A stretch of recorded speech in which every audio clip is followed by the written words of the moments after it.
Welcome back to the Learning House. I'm Corey. Today I'm meeting with Carrie Bailey, and I'm really excited to hear, Carrie, how you came to be writing curriculum with master books. What got you started, and what inspired you to make these materials in particular? I'm going to I'll show some of these books as you tell me a little bit about them, but tell me about how you started out. I started out from being in the Moms of Master Books group. I was looking for solutions for my son that we had just pulled from public school. And I really wanted to do a language arts that infused the Bible, because I was like, well, that's how people used to learn and used to teach. And so if we're going to go through grammar and things like that, let's look at what the Word of God says. And so Master Books had that. And I became a member of the Moms of Master Books page, and then I was basically just helpful on there. And Randy Pratt called me up and asked me to be a moderator. And then about a year later, he asked me if I would be willing to write a kindergarten curriculum for them because they needed a better solution than what they had. And this is what you've come up with, the Simply K and Math Lessons for Living Education K have been really popular here at the store. We sell tons and tons of them. Families love them. I have some friends in particular who will just not stop raving about them for their little ones. So it's wonderful. That's awesome. You've created some other resources as well. We'll take a look at them as we go along, but just briefly, I'll show them to people. The Stepping Stones curriculum is similar, but for preschool children. Yes, ma'am. And these beautiful handwriting courses, Catch On to Cursive. And most recently, we have just received the Handwriting A to Zoo book. Yes. So, yeah. So first of all, before we go further, tell me a little bit more about your family and homeschooling experience. Why did you start into homeschooling, and where are you at in this journey? So my oldest, I started with him back in 2016 when I pulled him. And actually, that was like in the spring of 2016 that it just was not working. We had had issues the year before. Then we were having issues again. And I was like, this is ridiculous. I'm done. And so honestly, I was disappointed coming from being a public school teacher to being mom. You know, I'm like, okay, I feel like we should be doing a better job. And so I pulled him and began homeschooling him. And then that fall, I actually started, because my middle son was going to be starting kindergarten. So I started homeschooling him as well. And then right now they are 17, 13, and 9. And so Jeremiah, my oldest, is actually doing some dual enrollment. He's doing a few college courses right now at a community college. And then he is doing a few other courses through homeschool. So it's funny when people ask me, you know, like what he's doing, because I'm like, well, it's like a hybrid. And so that's like, sometimes it's confusing for people. They're like, they're doing what? But basically things just weren't working. And so I really wanted a better solution for him. And I felt like the Lord was kind of pushing me in that direction. And honestly, I kind of was going kicking and screaming because I thought that I couldn't do it. I thought I wasn't equipped. And it's kind of funny. A school teacher that's not equipped. I know. The lies that we tell ourselves. Definitely. And then that we also listen to from other people. And so it was kind of one of those things when I went that direction, that I just kind of went all in and was just helpful in the Moms of Master Books page. And that's when Randy was like, hey, we wanted to see if you would be a moderator for us. I mean, you're basically already doing it. And so that's also how I learned about Learning House, because we would recommend you for anyone in Canada. And we did have several, like it was almost a daily question of, what are the resources in Canada? The shipping to here is so expensive. And so that's how we were like, okay, well, here's the places in Canada you can get master books that will save you. So that's basically kind of how I got started. And then Randy, it was probably about a year after I started on the Moms of Master Books as moderator that he, put a plug in for. And at first I thought he was joking. Because sometimes you never know with Randy. And then I realized, okay, he isn't joking. And my idea was kind of to do like this all in one, where every subject ties together. And so that's what I tried to do, was like put the Bible in there, like our language arts, our math, everything. And when I got done, they were like, oh no, this is so much information. Like we can't put that many pages into one book. And so Randy came up with the idea of pulling the math out and having Angela Odell work with me and co-write with me. And Angela actually came in and wrote the stories. Like I would tell her, okay, here's what, because everything I had written aligned and wove together. And so the topics align in Simply K and Math K. And so she did a fabulous job of, taking the math portion that I had done and adding in those stories. And it's just fun because we still have Charlie and Charlotte. So that's really fun for the kids, because it's kind of like that intro of how everything began. I see. So Charlie and Charlotte are in here too, are they? They are not in Simply K, but they are in Math. Okay, I thought I hadn't seen them in there. Okay. That's neat. And that story of Charlie and Charlotte that runs throughout from Math K right up to grade 6 math for math lessons for living education. Such a powerful thing for our students. I always, as a math mama myself, I'm telling moms, we have to start with something concrete for our kids. Our kids need to be able to relate the math to real life.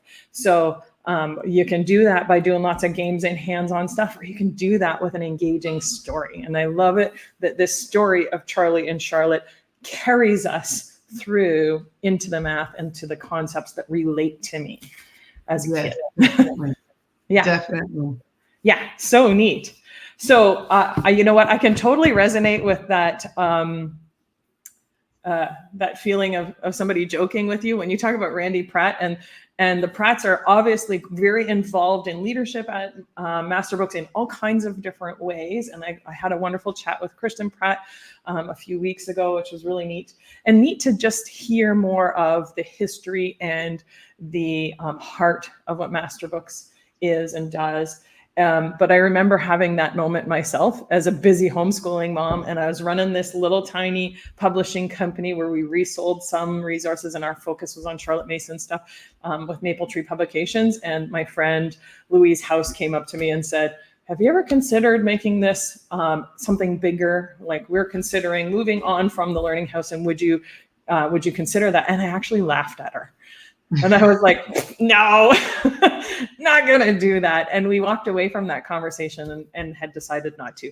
But then it was a God thing. Like you said, like God put on my heart, how can I continue in this ministry when someday these kids are going to be graduating and moving on? And you have an 18-year-old, I've got an 18-year-old. We are both in that same stage where we're starting to launch. And I've launched a few of my kids where we're launching these kids, and there is that possibility of life after homeschool. Yes. Yes. What is that like? Exactly. So I'm still not sure yet, but you still got a few years in the trenches, my friend. So, yeah. But what a neat thing. And also, I just want to highlight too, you've got one at the end of this journey, that homeschooling is something we're often thinking about in these very early years of ABCs and 1, 2, 3s, and infusing God's word in with all of our learning and so on. But at the end of it, there is this young adult that is capable of going out, going to college, going to university, becoming a professional, becoming a mom, becoming an active citizen in their community, and so on. And just to see so many homeschoolers nowadays go from those very early years and actually graduate from homeschool. They used to do it, they've always done it, but more and more and more students we're seeing are graduating from homeschool. So congratulations, Mama, you're right there on the edge. Thank you. Thank you. So let's talk about Masterbooks a bit. What is it that makes Masterbooks unique? What drew you to using their materials and creating materials with them? Why would I choose to use their resources? Well, my number one reason was that the Word of God is infused in every lesson. It wasn't just a scripture here or there. It was actually in every single thing that they did. And so that's really what drew me in. And then the actually math lessons, I started that with my middle son. Because, and at this point, when I first started, Masterbooks was just really like the Pratts had just came and it was starting to kind of take a turn. They had homeschool curriculum. It wasn't always, I don't know how to say this. It wasn't always homeschool mom friendly, I guess I'll say. It wasn't as open and go. Like I know that in talking to Kristen, there's a lot of different, not a lot of different, that they have 3 different sort of formats. And that one of the formats that I really like is they take real books that are really great and give you a study guide for them, as opposed to creating materials like you have done here, where we have created them and started from the beginning and made them. But I always think those ones are the ones that are kind of reverse engineered, where they said, these are some good books, let's make a study guide for them. And that really appealed to a lot of families and still does. Yes. And that was, which we don't have that at Masterbooks anymore, but it was the, if I can remember the name of it, it was the language arts for, oh my goodness, my brain is just gone. It used the Family Bible Stories book, and it was language arts for that. And so that's the first thing that brought me in. And they use scripture and like their vocabulary and things like that came from the Word of God. And so I really loved that aspect, that we were looking at grammar and the way language is used from the Word. And so that was one of the things that kind of pulled me in as well. And just that real life application, and that it was open and go, that it didn't take me 8 hours, to do a few lessons. And I really enjoyed that aspect of it. And so that's kind of what drew me in. And then just looking at that and being on the Moms of Masterbooks page and seeing like the different resources. And then I would begin, just kind of studying those resources. And with, I guess, like from an education background, was kind of like, oh, well, this is why they do this. And this is why they do this. And so when people would have questions, I was able to give those types of answers with an education aspect. Neat. And so who would you say would be the ideal candidate to use your resources? What would they like or need in a curriculum? Honestly, I feel like every homeschool family, unless if they lean more into like, okay, I'm a purist with Charlotte Mason, or I'm a purist in classical, there are pieces of Masterbooks, like different curriculum, that have those pieces, but it is more of an eclectic curriculum, in my opinion. And so, yes, it's basically like we took the best of the Charlotte Mason and the best of the classical and the best of, hands-on, and kind of meshed everything together.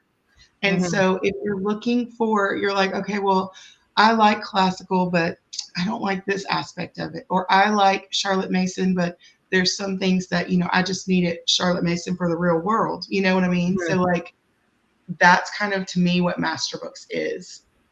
Yeah, we have had, now Masterbooks is unapologetically Christian, foundational. We've always been a Charlotte Mason family in our house too. And most of my homeschooling years were spent before I discovered Masterbooks. But in the older years, my kids have used some of the Masterbooks resources. And there is that balance that you want to find between I love using a Charlotte Mason philosophy. And does it become my be all and end all?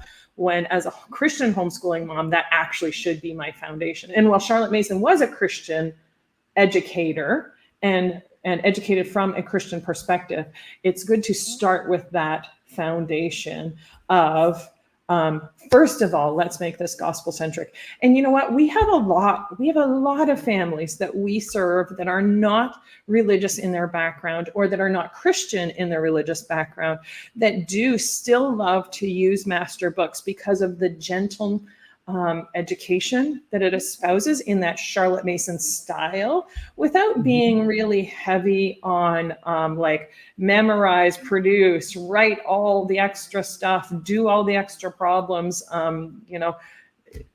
pound into all of the heavy grammar. But there's a gentle balance. And I like that in a Charlotte Mason style and in the master book style, and something that many of our families, even though master books is unapologetically Christian, can appeal to families that are of a secular background. But you know what? If you definitely know that you are a family that does not want Christian materials in your books, don't get master books. It's not going to suit your family, and we can help you find different things. Mm-hmm. But likewise, it finds that balance between something that's like super heavy on the academic side and something that's just a little bit too skipping through the daisies. Some moms call me up and say, I really like the idea of Charlotte Mason, but I don't know how to do that without having a day one, week one, open here, do this page. And yes. Master Books meets that need very well. Yes, ma'am. Yeah. Tell me about how a struggling learner would approach your materials. We serve families of all different needs and backgrounds, and one of the things that we find often is that families come to homeschooling because they have a struggling learner whose needs are not being met in a public or private school system. So how would they approach your books? Well, first, I would also like to say all three of my boys have an ADHD diagnosis. All three of them have sensory processing disorder diagnosis. Two of them actually have Tourette's diagnosis as well. And it's funny because half the time I forget that some of those labels are there because it just is, it's who we are. And so, and I say we because I think I'm one of those undiagnosed ADHD women that get in their 40s and you're like, oh my, I really think I possibly have had ADHD my entire life. A lot of times we think that children with ADHD or adults with ADHD cannot focus. And often in our family, it's even the opposite of that. It's that we hyper focus on something. Mm-hmm. And I am so guilty of that, to the point where my children will be like, you're not listening to me. You didn't hear what I said. And it's hilarious. Mm-hmm. It's not hilarious, but it is hilarious coming from a child to the mom. And it's not that I'm not listening to them, but it's that I'm so intently focused on what I'm doing that I tune everything else out. And so with master books, that is one of the things that, you can take bite-sized chunks. And it doesn't matter if you have a neurotypical child or a neurodiverse child. Mm-hmm. Every child needs shorter lessons. And their attention span their brain has not fully developed. They are not ready for more. And yet we think that they should be able to. A lot of 25-year-olds are there. Oh, totally. Yeah. I mean, and if you look at like neuroscience, then you will see our brains don't even fully develop until we are in usually our 20s. Mm-hmm. And so, it's one of those things where we expect children to sit for 45 minutes, be still, be quiet. And that's not reality. And so anyways, Master Books definitely does a fabulous job of the shortened lessons, where here it is in a bite-sized chunk.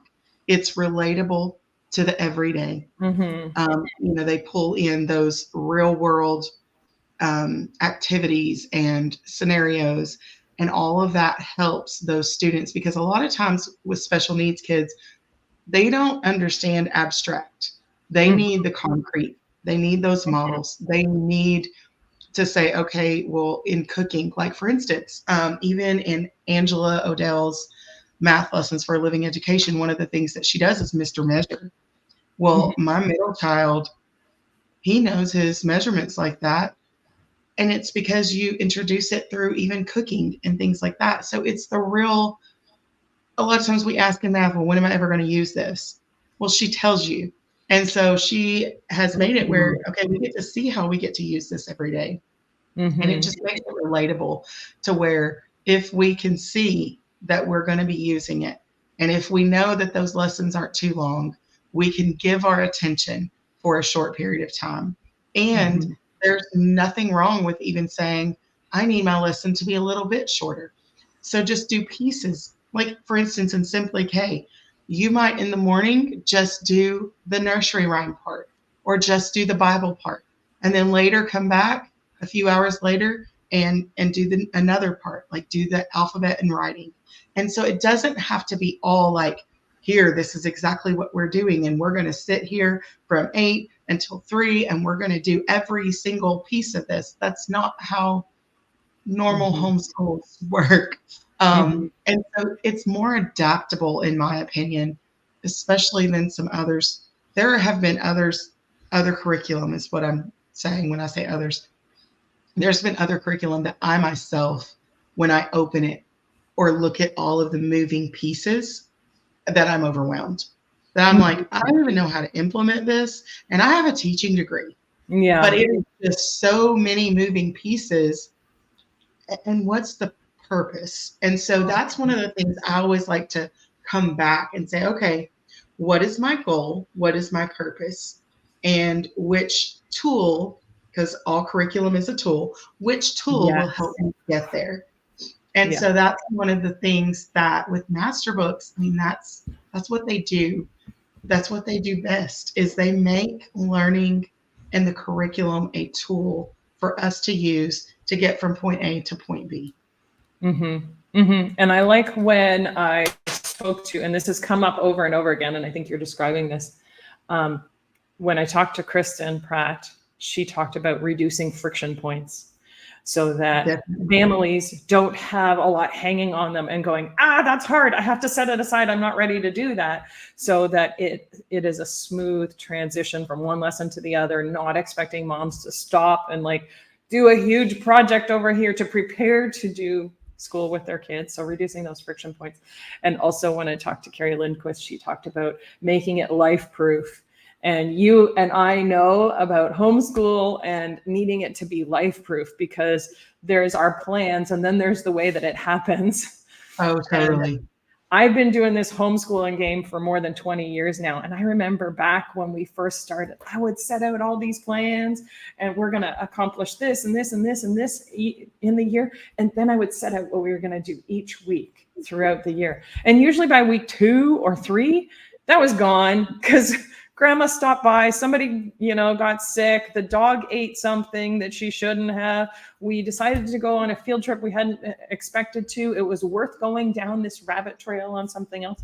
And so homeschool is meant to be taking those opportunities to learn from extra resources or things that excite us, and also to learn from the trip or the visit from grandma that we didn't expect, or to learn from the fact that the baby didn't sleep, or that somebody is sick, or that the dog needs to go to the vet.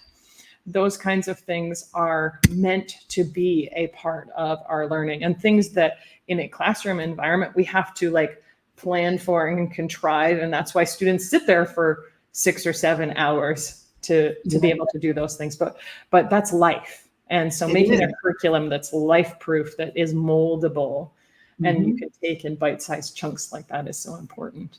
And Yes. with any curriculum, I'm always telling moms, especially at this kindergarten or pre-kindergarten level or junior kindergarten level, um, that like it may say that you're going to take 20 minutes to do this, but your little one probably doesn't have 20 minutes of sit still in them.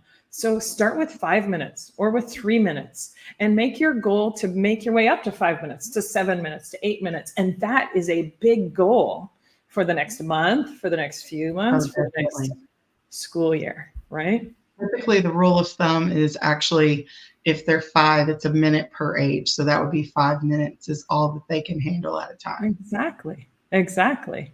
So now let's think about that. So a 10-year-old can only handle 10 minutes at a time. You see what I'm saying?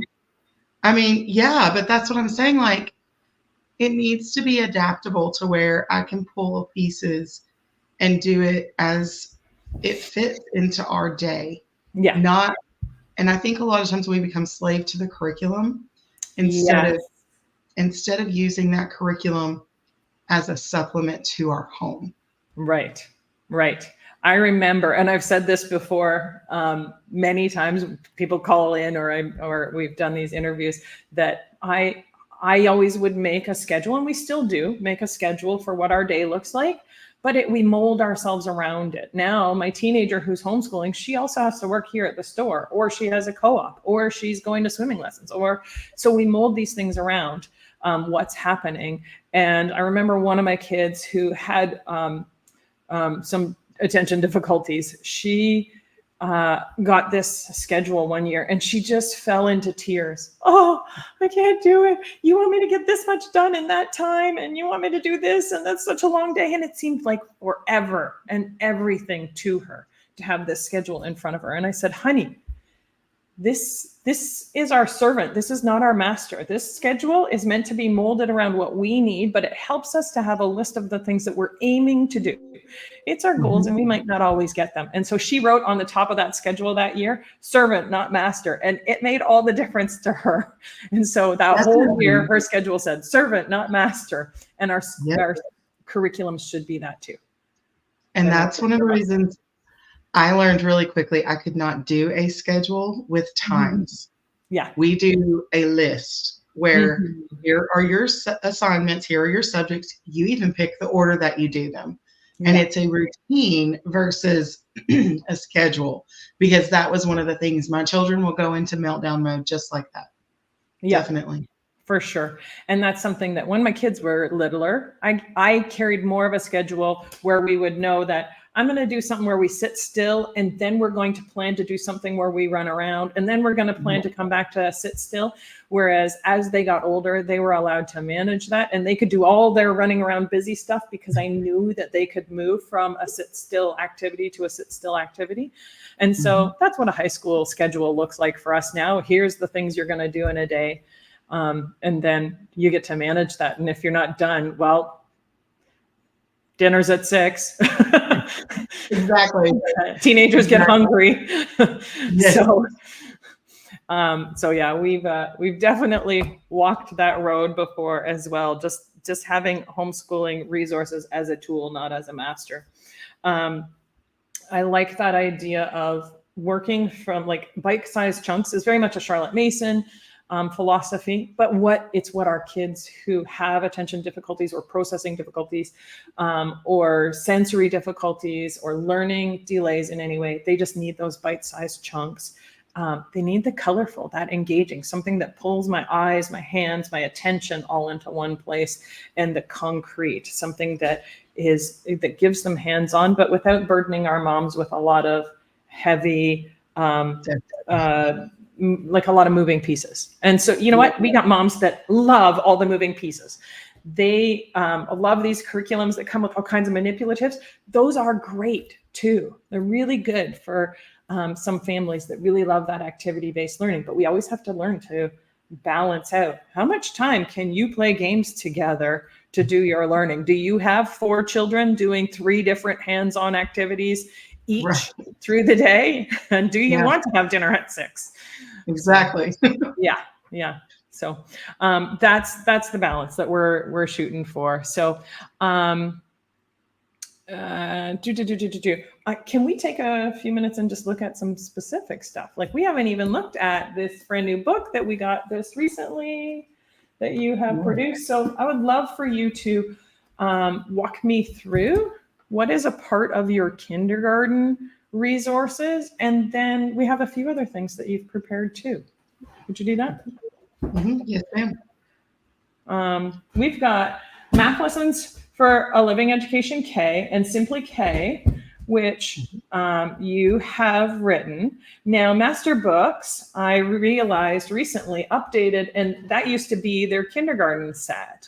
Now they actually also have the My Story, which is like a social studies for your family and adventures in the world around me. And that's what I talked to Carrie Lindquist about, what she's written with these. And that would be their full kindergarten kit. Am I correct?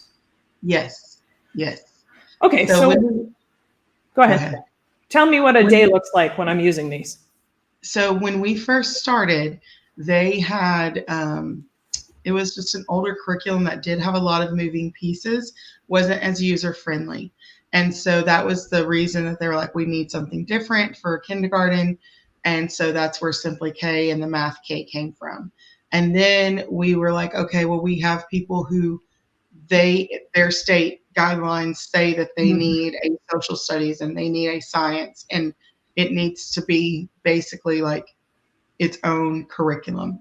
That's and right. So people were, struggling with saying, okay, here's Simply K, even though there are some social skills in it and things like that, we still need our own set. And so that is where Craig Froman wrote the My Story K, and Carrie Lindquist wrote whatever the Adventures in. Yeah.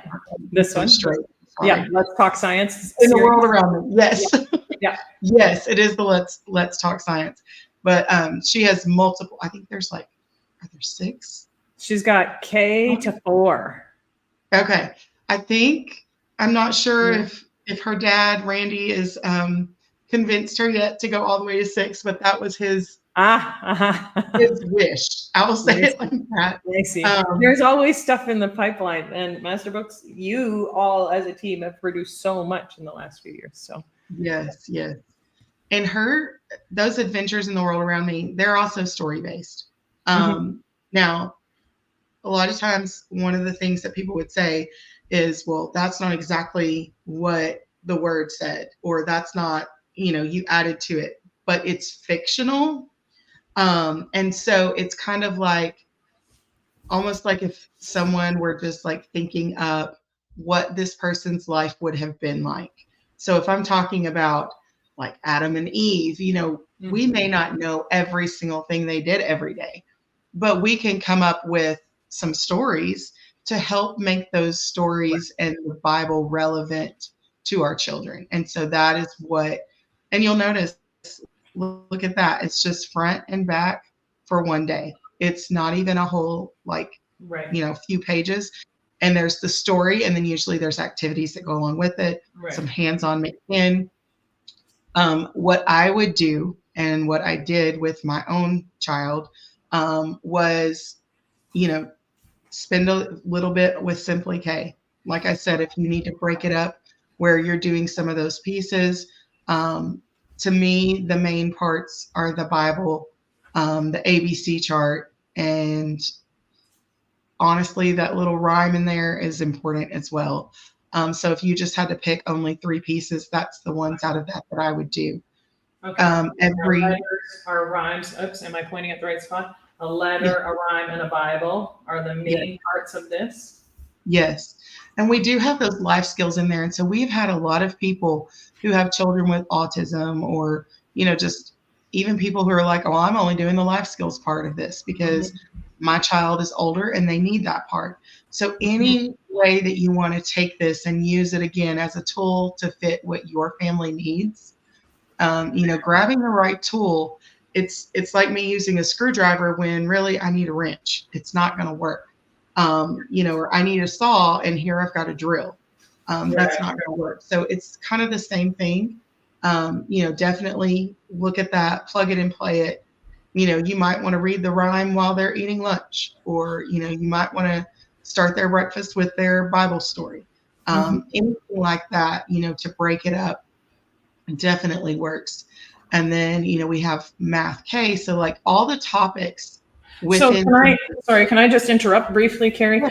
I appreciate what you're saying about that need for specific teaching time in some states here in Canada. Some of our provinces are completely like hands off here, and where I am in Ontario, Homeschooling is you do adequate, you provide an adequate education at home, and there's not guidelines for subjects and time in classes and stuff like that, projects that need to be done, or learning outcomes. In some provinces, we do have that. I know in some states you have to get down to how many minutes of instructions you have to do. Oh, definitely. So, yeah. And so I don't know that any of our provinces have a requirement for instructional time, but they do have requirement for instructional outcomes. So provincial learning outcomes are common in some provinces. So I see that as a need to have different resources. We also you would have K4, K5, what we would call junior kindergarten and senior kindergarten in many provinces, or pre-K and K. And it's called different things across the country, but in a lot of cases it's called or junior kindergarten and senior kindergarten. So this Simply K, is it appropriate to say that this could be a K4 or a K5, or that I could start my K4 and just meander? Because when I think of doing this with a 4-year-old, there's lots I could do, and I could just take my time with it. You could, yes. And we've had people do that. Even like Math K, I've had people hold Simply K and until the next year, but go ahead and start the Math K with the Stepping Stones curriculum. Right. So that's again where Math K it's adaptable because it's skill based. It's not sorry to keep interrupting you. So that's okay. Would Stepping Stones be more like your K4 equivalent? Yes. Okay. So I could start with Stepping Stones. If we raced through that, then we could jump into Simply K, or I could start with Simply K and meander my way through that K4, K5, or junior kindergarten, senior kindergarten season. Yes. Is this laid out, both of these, as a 5-day-a-week resource? Oh, my memory. Okay, Simply K is 3 days a week. And I think this was 2018 when I wrote this, so it's really hard to remember. Okay, I'm going to go gentle. Let's flip. So Simply K is 3 days a week. Yeah. Math K is 5 days a week because it follows the sequence just like the other math lessons. So the only thing with Math K is those last 2 days were added in, so it's not part of the core. So if someone says, I don't want to do those, or if someone says, well, my kid really needs extra practice with that, day 4 and day 5 are extra practice, basically. Application and critical thinking. Okay, and day 5. Okay, and now I'm flipping back and forth a bit. So I'm doing my Simply K for whatever time is appropriate for my child, 5 minutes, 15 minutes, little blocks of 5 minutes here and there throughout the day, 3 times a week. So I could just spread those 3 days over 5 days if I had a good routine, which I didn't always have when my kids were in kindergarten. But if that was something that you have harnessed well, because we do want to build ourselves up to that ability to have school every day, then you could do Simply K and spread those, because there's a lot there. There's just a ton there, and it's worth doing. And there's also even supplemental activities that are included. Yes. So if we do have those people who are like, well, my kid flew through this and I need some additional things, I believe it's on that gray page, on the prep page, extended activities at the bottom right. Oh, right here. Yes.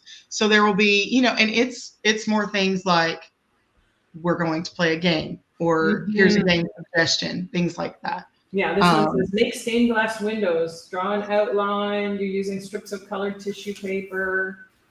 What else have we got? Yeah. Pretend store, role play customer and cashier, price items that was 1 or 2 or 3 cents. Oh, we have so many fun memories of doing some of those kinds of games and activities with my kids when they were young. So I'm doing Simply K 3 or 4 or 5 times a week. But if I did it 3 times a week, there's an outline for 3 days. There's a lot more there than would be in my daily stuff with Math Lessons K. So I feel like I could pace that and pick and choose the resources I wanted to use, or spread it over a couple of days. And now I've got 5 or 10 minutes of this and 5 or 10 minutes of that. And that's my everyday stuff. Okay, that's sorry. Continue to tell me I interrupted you. No, it's okay. So then you have the preschool. I believe the preschool is 3 days a week as well. And that one, our Bible is focusing on Bible heroes.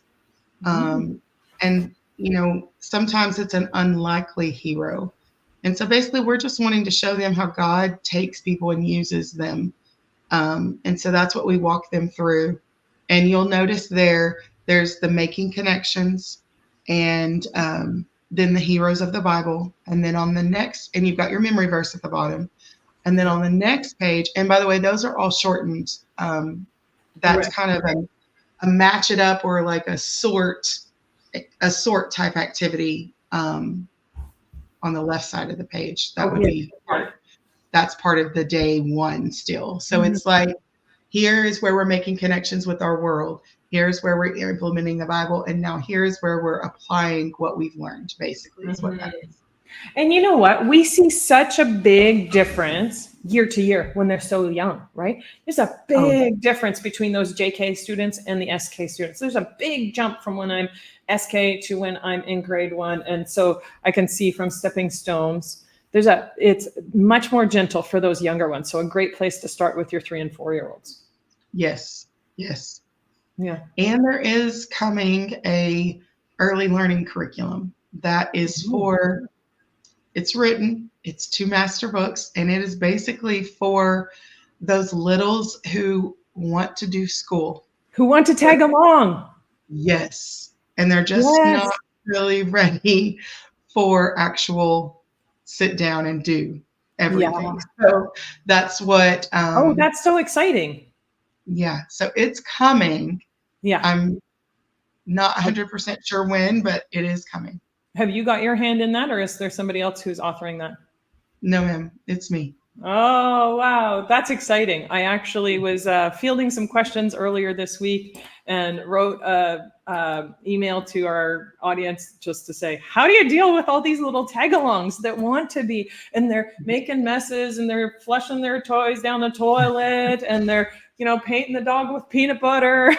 We got to have something for them to help them to be busy while sister or brother is learning, to learn to do their own schoolwork if they want to, or if they're ready to. We don't have to harness that and include them into school as they are ready, and to just be ready for the chaos that is toddlers in a homeschool. So, very good. Okay, so I'm back to here. I'm using Stepping Stones or Simply K. I'm going to use Math Lessons for a Living Education for that. And that's sort of my daily learning time. That might be 10 or 15 minutes.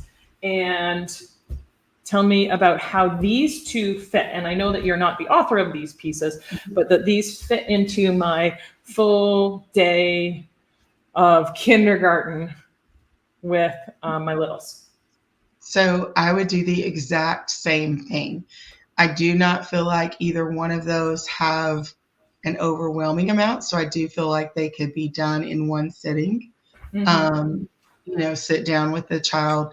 Obviously, I wouldn't do any of these back to back to back to back because they're just not ready for that. So again, you might choose when another child is resting, or it might be rest time that you want to, read my story to the child and then let them do a little bitty activity or something like that. You even see people who take their books with them to the park or, on the swing set outside. We did that. It's just getting the children outside kind of just also helps. Oh, hey, we're outside. This is something we're going to do. And when we get done with it, then we're just going to go play. And so it's kind of like you said, that sit down time, then that play time, sit down time, play time. And something that is important for Canadian families to note is they want to know, is this a specifically American learning curriculum? Like some of our curriculums that we receive are about American history and American government, American geography, and we need to we can learn from those, but we also need to incorporate Canadian history, geography. This one, My Story, K, is not specifically about American history, geography, culture, and civics. But the key themes in it are things like my family and culture, my citizenship, and it's not specifically about American citizenship, but things like traditions around the world and God protecting us, community leaders, heroes, and helpers. That's worth noting because it is important for our families to be able to find resources that meet their needs as Canadian families. My geography doesn't just focus on one part of the world, but there's people from, like, it looks at different people from around the world, different parts of the world, what the world eats, some really cool stuff that you can look at with that. My financial things I was just looking at this a little earlier, what a family needs, and we teach our little ones the difference between a need and a want, and how we can have the things that we need by trading and borrowing versus purchasing, and how making friends and networking is a key part of making sure that we're making our needs and the needs of others met. So those are some really neat key, like simple ideas, but big ideas for our little people. That's so neat to approach those. Craig Froman does a fabulous job with the My Story series. Mm-hmm. Like it was one of my middle son, that was like one of his favorite subjects, was that My Story 1 and 2. And I noted in here that Craig and his son Andrew produced this together. So yes, they did. So neat. So I have flipped several times while we're looking at this to these schedule pages, because as a homeschooling mom, these kinds of things make my heart sing. Even though I'm not always bound by the schedule, it helps me to know sort of some parameters. So the My K story is in a 2-day-a-week format. And it's a very simple 2 days a week. So this is lesson 1, exercise 1. Did I start in the middle of it? There's lesson 1. But this is kind of our teacher notes. Just an overview. And then here's our lesson. Exercise 1, day 1. It goes to here. And then we start day 2. So it's not a heavy load. There's more in the Simply K in that 3-day format, which is why I kind of think I would pick and choose or spread it out over time. But well, and that's the other thing, because Simply K is 3 days a week, you could do it like Monday, Wednesday, Friday, and then do science and social studies on Tuesday. Yes. Yeah, you can. It's really whatever schedule works for it really is. And like this is in this one again with the science, it is a 2-day-a-week. So I could do, the social studies Monday, Wednesday, and science Tuesday, Thursday. Or like you said, do my Simply K Monday, Wednesday, Friday, and these ones on Tuesday, Thursday. And remember to leave all the room for going to the library and joining the clubs and helping around the house, like teaching our kids to be caretakers of themselves and their home and their family, and being involved in church and reading good books and doing activities and helping with the dishes and sorting the socks and all of those things that make for a full kindergarten day of learning. So definitely. Yeah. So we kind of talked about a typical school day, not a ton of highly academic time. This is a preparation for phonics skills, but this isn't phonics skills. Where would I go if I have a kid that's ready to do phonics? To Foundations Phonics. So that is the next step. Basically, this is an introduction of letters and sounds. So it is a very basic phonics introduction. And then from there, they're going to go over into Foundations Phonics, which is written by Carrie Lindquist, the one who also wrote this Let's Talk Science series. Right. So, I don't have the Foundations Phonics, but by this same author. Yes. And it's kind of one of those, when Carrie started writing that, she needed a solution that wasn't a ton of moving pieces, and that kind of just stripped everything down to the bare basics of, if you want to teach your kid to read, here's this easy way. And that's basically what she did. And so she has stories in there, and she goes through the letters and their sounds. There's, some sight words and things like that included in there as well. And again, it's not a super heavy curriculum. It doesn't take a super long time. So if someone's kid is ready to start reading and they already know their letters and sounds, then they would move on to Foundations Phonics. Very So good. again, it's one of those that's really adaptable. And then after that, they do language lessons for living education level 1. Right. So it's basically Foundations Phonics is for 18 weeks is the schedule. There is an alternate schedule for doing it for a full year if you want to spread that out. Okay. So you can do that. Otherwise, you would do Foundations Phonics for a semester and then language lessons for living education 1 for a semester. I see. Okay. All right. That's good to know. And then tell me, where do your handwriting and cursive courses fit in? Whoops, I'm dropping stuff.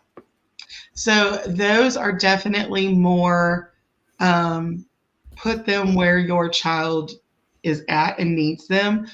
When we did the Handwriting A to Z, we're saying like K3 age on the cursive, catch on to cursive, we're saying, 3 through 6th grade, because we have an alternate schedule in there for those older students who really need, to kind of practice what they've learned. And So, there's sorry, also K to 3 for this, and then 3 to 6 for this. yes. And so catch on to cursive even has an alternate schedule in it where if they want to go back through it, like they go through it the first time and then the second got the time, younger, the older. yes. And so if they wanted to go back through it a second year, there's also extra things in it for them to do that second year. Right. All of these extra activities, which I was looking at the back, are some neat extension activities for our kids. Yes. So the younger student just meanders their way through until they get right through to the end of the lesson 36 or bait and tackle 36. I love the theme of this catch on to cursive, the biblical themes throughout, the catching, being fishers of men and those kinds of biblical themes that are throughout it. It's kind of neat. But you've also got this engaging young middle school student manga kind of a theme with young people that are chatting throughout it and fun stuff. But we're doing a lot of stuff to work on pencil control before we're diving in, right? Definitely, yes. So everything in that course is to help build up the students' core muscles. Because a lot of times we think, and even in the other handwriting course, the Handwriting A to Z, we often think that it just requires hand muscles or hand control, when actually writing and sitting correctly, it uses our core muscles, it uses our arms, it uses, even our back and our neck and things like that are all used in that.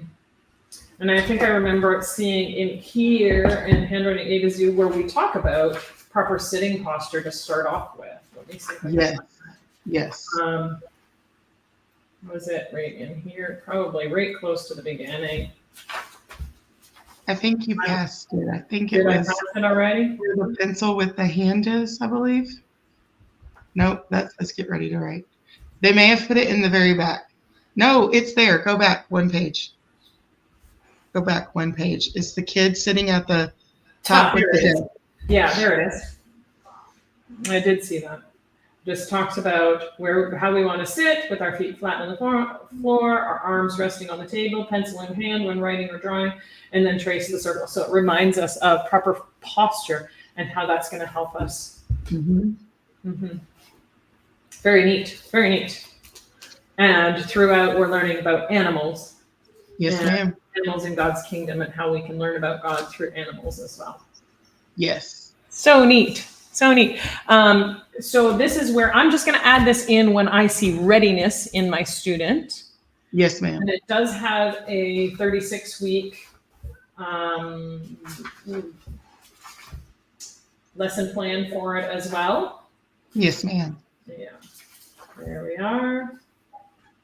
Second semester, fourth quarter ends here. So it's spread over 36 weeks. And again, I'm not under pressure to make sure that I check off every box on every day, though.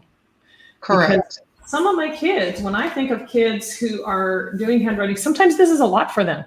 Sometimes what I need is just one line. And I've often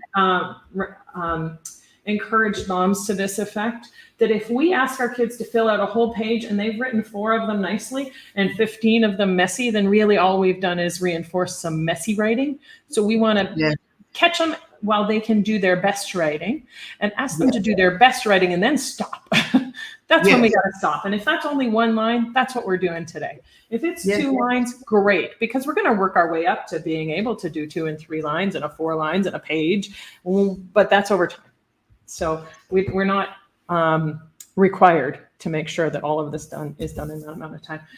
Carrie, I realize I've taken a lot more time than I intended to with you, but we have been chatting and you've been so informative of helping me to understand what resources you have, the heart that you have for these resources, how they can be useful for our families, how it can be gentle on moms as well as kids. Are there any, as an early childhood educator, as a homeschooling mom, as a mom who's coming to the end of this journey and you've seen your boys come up and through and one of them's almost done, do you have any tips for us for those families who are just starting out with their little ones on this homeschooling journey? I would definitely say just try to get a routine and do not think that you have to do everything that's written. It's like you just said, if they only can do or need to do 1 line, then they do 1 line. You are the teacher. This is a tool to help you get your child from this area of starting to your end goal. And above everything else, put the Bible as the forefront. And don't be afraid to ask others questions. Like even you were saying that you were getting questions. Those seasoned homeschool moms are a wealth of information. When I was struggling with different things, I would ask Randy and Kristen Pratt. They have 9 children. They homeschooled them. And so I'm like, their experience is one of the things that a lot of times, I don't know if it's the same in Canada, but in America, we think if you don't have a degree in this or this isn't your specialty area, what we forget is that the experience makes them the specialist. It makes them the person that's the credible, absolutely, the credible who knows what they're doing. It's been proven. It's one of those things, in education, people will say it's either research-based or they'll say evidence-based. Well, that's those homeschool moms that have been in the trenches for a really long time. They've been through the evidence. It's evidence-based on what they've done and what they know. And so find one that aligns with your goals to kind of help mentor you and get you started. Those are my main things. Yeah, those homeschooling mentors were so valuable. In my early days, it was my sister-in-law, and she just did so much to help us to walk through with, because she had one that was 4 years older. She had one that was 8 days older than my oldest student. And we walked through, she held my hand through a lot of those early days of homeschooling. And I think that's so valuable, which is part of our heart and why we do consultations constantly here at the store. At this time of year, I'm doing 15 to 20 consultations a week. I'm tired at the end of the day. But we are talking to people all across the country, and our team is a team of many, not everybody, but most of our team is experiential homeschooling moms, some of them with 15 and 20 and 25 years of experience. Some of them are homeschooled grads. Some of them are still homeschooling students. And those are the people that, call us up, ask us, A versus B. And we're going to ask some qualifying questions too. Because when you go onto social sites, a lot of times people say, tell me the best grade 3 science. And there's no best. There is something, your family is unique. And so get around those people who can help you to find resources, who can mentor you, who can walk you through it. And it's a long game. It's not all going to be done in just, we got the right books and we raced through them. So we have arrived. No, it doesn't work that way. It doesn't work that way. That you will completely understand as being a distributor of different homeschool curriculum. One of the things that Randy Pratt even says about master books, and I have said the same, is a lot of times we think, okay, well, we like this part of Abeka and we're going to do all of Abeka, or we like master books, so we're going to do all of master books. And then you get in there and you realize, well, this was a great fit for my oldest child, but it is not a good fit for my youngest. And so then you have to adapt and change. Mm-hmm. And don't be afraid. He will say, I'm not everyone's peach. And what he means is that, everybody doesn't like the same thing. I'm going to tell that to people. I'm going to use that. Yes, I'm not everyone's peach. Yes. And even being a master books author, and Randy is as well, Mm-hmm. And we love master books, but it's not the right fit for every person. Mm-hmm. And so what I'm telling you is to find the right fit for each child, and don't be afraid. We have things that, okay, this works really well for master books for us, but then there might be another subject that for this child, my boys are different. They're all three unique and individual. And so they don't all. The first one is like totally opposite from the second one. So you'll get the third one pinned because you're like, I know these two are totally opposite. And by the time I got to the third, I thought, how can we have one that's totally opposite of the first two? Yes. Yes. And so you have to pick what's best for your family. Mm-hmm. And it's not, a lot of times we are so passionate about what curriculum we're using, mm-hmm. that it's almost worth fighting. And, it's like, don't let that be the hill that you die on, that saying.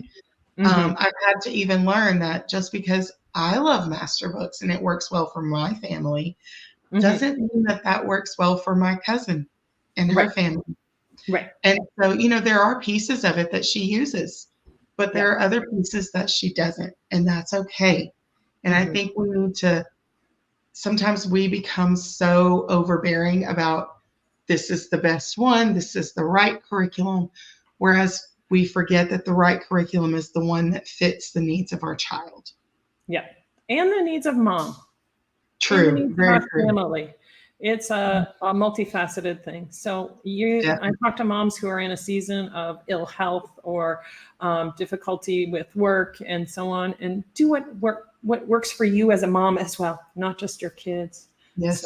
So important. I've been both of those places, and I can tell you it does look different. And that's one of the things that I've also learned from Randy and Kristen that other people had not said to me. But, there are different seasons in life, mm-hmm. and there are seasons in homeschooling, and mm-hmm. each season will not look like the other. And mm-hmm. that's okay. Yeah. You have to embrace the season that you are in and do your best with the season that you're in. I tell my children, do your best, forget the rest. And that's one of those things we have to, as homeschool moms, also do, because we are wearing many hats. We mm-hmm. really are. Mm-hmm. Absolutely. Well, it's been a pleasure meeting you and hearing your heart and hearing about your family, hearing about your journey. Carrie, thanks for joining me today. Thank you for having me. I am looking me. forward to seeing what you and Master Books produces next. Yes, ma'am. I'm excited. I have something on the back of my brain. I just haven't had the time to get there. So we will see if it can come to fruition. Yeah. Very good. Well, thank you for doing that. Thank you.